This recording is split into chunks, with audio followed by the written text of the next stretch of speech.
A Course in Miracles. Workbook for Students. Part 2, Section 10. What is the Last Judgment? Hi there. Let's delve into another common spiritual concept from the perspective of A Course in Miracles, which will offer us a unique interpretation that may differ from what we expect. Ready to dive in? What is the Last Judgment? With the second coming of Christ, which as we've learned from our previous section introduction represents the correction of all misperceptions and illusions, we also gain the ability to discern the voice for God, which will proclaim what is true and what is false. This is the final judgment, after which perception ceases. Initially, we will see a world that accepts this truth, a projection from a mind in which perception has been corrected.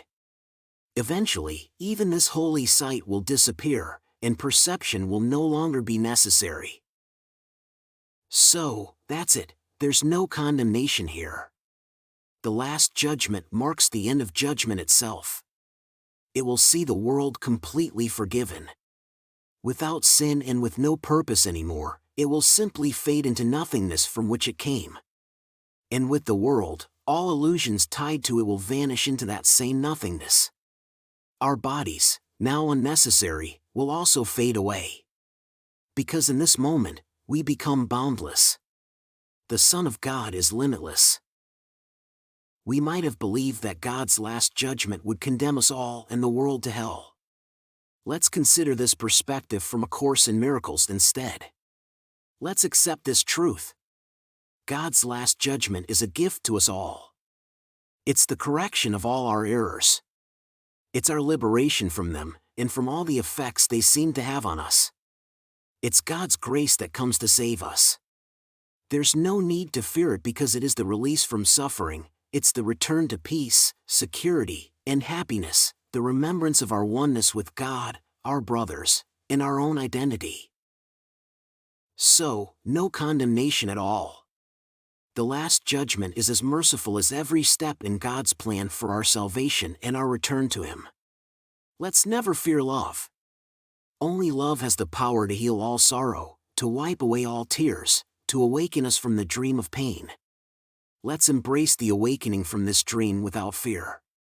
Let's welcome salvation with open arms. And let's cast aside any fear of God.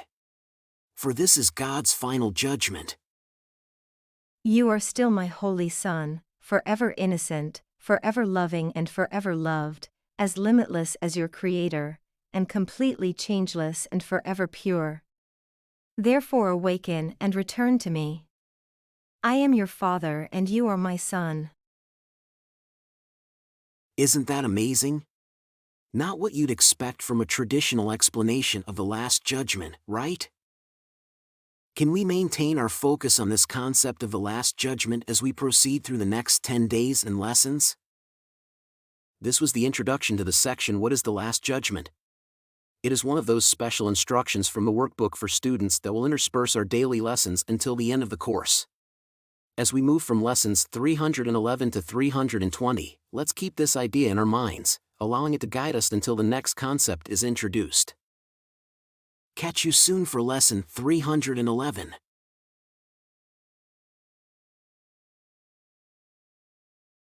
If you enjoyed the video and found it helpful, please don't forget to give it a like and leave a comment.